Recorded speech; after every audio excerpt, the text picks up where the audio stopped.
J'ai réalisé mon premier court-métrage. Salut tout le monde, ça fait longtemps que j'ai pas posté sur cette chaîne et que je n'avais pas réalisé de vidéo assez intime comme ce que je fais actuellement. Je vous dis tout de suite, cette vidéo elle est très décousue, j'essaye au mieux d'être très organisée mais on va dire que c'est un petit moment sympa entre nous. Et en plus, le jour d'Halloween, ça peut être très cool de sortir cette vidéo.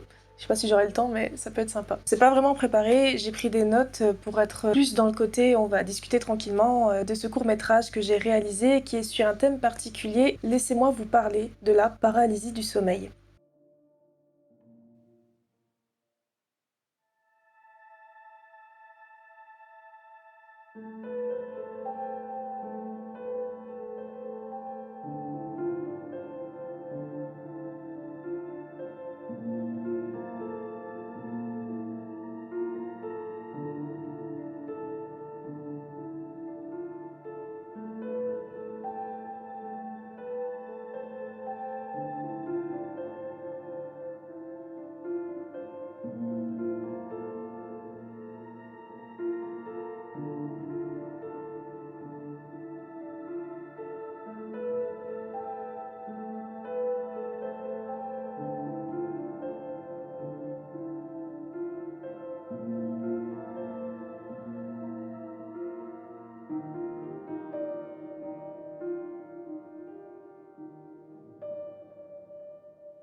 La paralysie du sommeil est une parasomnie qui se caractérise par le fait que le sujet, sur le point de s'endormir ou de s'éveiller, mais tout à fait conscient, se trouve dans l'incapacité d'effectuer tout mouvement volontaire ou avec un extrême effort. Une fois un mouvement effectué, la victime reprend une maîtrise totale d'elle-même. À cette sensation d'immobilisation sont couramment associées des hallucinations auditives, sensitives ou visuelles, ainsi que des impressions d'oppression, de suffocation, de présence maléfique et de mort imminente. Le sujet, dans l'impossibilité d'articuler les sons et de prévenir l'entourage, éprouve le plus souvent un sentiment d'anxiété et de frayeur. Bizarrement, de mon côté, j'en avais jamais vraiment parlé à ma famille. Je pense que inconsciemment, c'était tellement intime. Peut-être que je n'en ressentais pas l'envie de le faire, mais aussi je me sentais assez bizarre. J'avais l'impression que personne de mon entourage n'en faisait. Donc, de mon côté, quand je faisais des paralyses du sommeil, certaines personnes voient des choses étranges, ne peuvent plus bouger et une ombre arrive vers eux. De mon côté, j'ai les yeux complètement fermés. J'essaie de les ouvrir, mais je n'y arrive pas. Je suis totalement immobilisée dans mon corps, comme si j'étais dans le coma. C'est une paralysie que je subis depuis que j'ai 19 ans, et c'est pour ça que petit à petit, j'ai essayé de dompter cette paralysie, parce que j'en faisais, disons, 1 à 2 fois par semaine. Donc c'était assez malsain au final, puisqu'on était dans un cercle vicieux où t'as pas envie de t'endormir, parce que tu sais que si tu t'endors, tu vas en faire, mais plus tu te couches tard, plus tu risques d'en faire. Anecdote, j'ai déjà fait 2 paralysies du sommeil de suite dans un Shinkansen au Japon. Donc le Shinkansen, c'est un TGV à grande vitesse. J'étais assise et quand j'ai fait ma paralysie, la sensation de vitesse du Shinkansen a pris le dessus et j'avais l'impression de... En fait, on a l'impression de mourir, quoi, tout simplement. Grosse ambiance. Avec le temps, cette paralysie s'est empirée. Même quand je dormais avec des personnes, j'en faisais, où j'avais des troubles assez importants du sommeil, des cauchemars ou des crises de somnambulisme. Et avec l'année du Covid, ça a été encore pire, disons. J'ai décidé d'aller dans une résidence qui s'appelle l'Atelier 7, qui a été créée par une organisation géniale. Pour ceux qui connaissent, il y a Jérémy et Guillaume de la chaîne des Parasites qui font partie des organisateurs et des créateurs de l'Atelier 7. J'ai eu cette chance d'avoir été sélectionnée avec 11 filles et 12 garçons. On est parti un mois en juillet dans un monastère à Vitré, en Bretagne, et on a fait pendant un mois non-stop que des films, que des films, que des films. Ils ont été diffusés tout récemment, le 22 octobre, à l'UGC à Paris. J'ai pu découvrir en grand écran cette fabuleuse paralysie du sommeil. Pour ceux qui connaissent pas l'Atelier 7, c'est une école dite démocratique où chaque semaine on avait des réunions démocratiques pour parler de ce qui allait, de ce qui allait pas. C'était une très bonne expérience.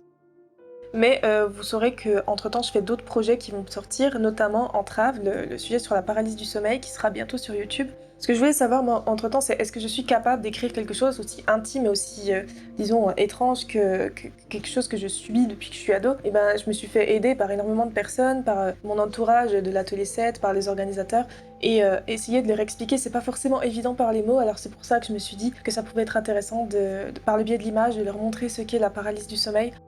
Il y avait quand même une façon assez particulière de représenter la paralysie. J'avais le choix entre soit des gouttes d'eau qui tombent sur le bras, soit une araignée vivante que je mets sur le bras de ma comédienne. Shit. C'est parfait, c'est parfait là. Ouais. Ah, j'aime pas, je regarde pas. C'est magnifique.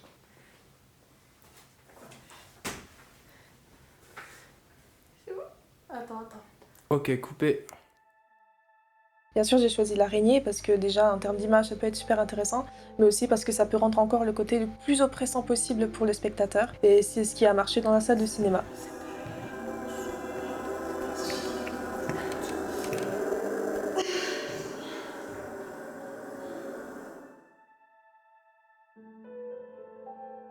Mes principales références pour ce sujet, je pense que ça peut être important de l'aborder. Je vous conseille fortement à les regarder d'ailleurs. C'est le premier Nosferatu.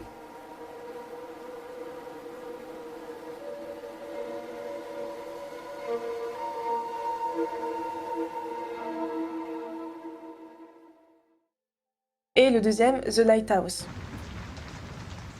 What?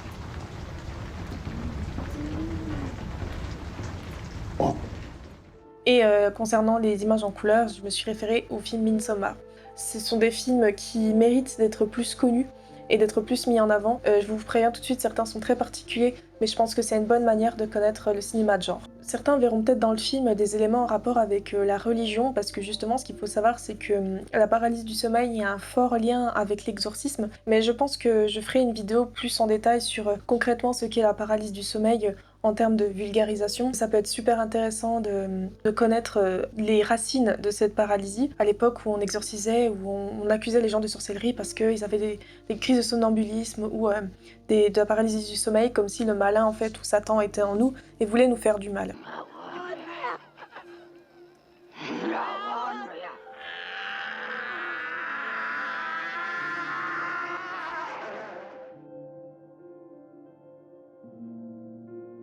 On était 8 au total. Tous les 8 participants vont se reconnaître et je remercie chaleureusement. Ça m'a permis de mettre un cap au-dessus la qualité d'image d'Entrave. Concernant la musique, c'est Brice Vincent, je vous mets sa chaîne en description. Il a super parfaitement imaginé la musique que j'avais en tête, notamment de la minimal wave. Disons qu'on reprend des sons pour les transformer en musique, donc ça peut être un côté très étrange, c'est surtout utilisé aussi pour les films d'horreur.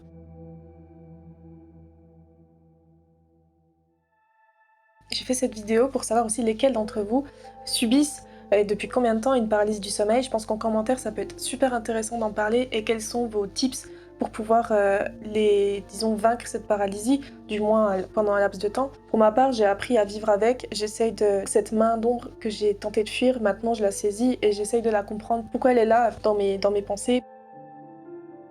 Je profite de cette vidéo d'ailleurs pour faire un léger aparté. Concernant Sauvage, j'ai aussi reçu beaucoup de retours très positifs et je remercie tous ceux qui m'ont soutenu parce que je pensais pas que ça allait parler à autant de gens. Là on a encore une petite communauté bien sûr et j'en profite justement pour faire cette vidéo un peu intime. Mais c'est vrai que quand je vais dans des festivals ou dans des lieux de rencontre, il y a beaucoup de gens qui viennent me voir pour me demander la suite de Sauvage. Moi j'avais passé une année entière à préparer mon dossier pour Sauvage parce que il y a plusieurs épisodes qui vont arriver, ne vous inquiétez pas, c'est juste que je prends du temps pour faire ce projet parce que c'est très enrichissant mais en même temps très chronophage, donc mon âme part à chaque fois que je fais un épisode de Sauvage, alors j'essaye un peu de me canaliser.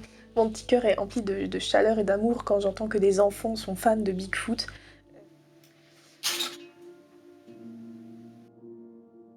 Cette chaîne YouTube, ça va être un peu un cabinet de curiosité, de courts-métrages et de vulgarisation.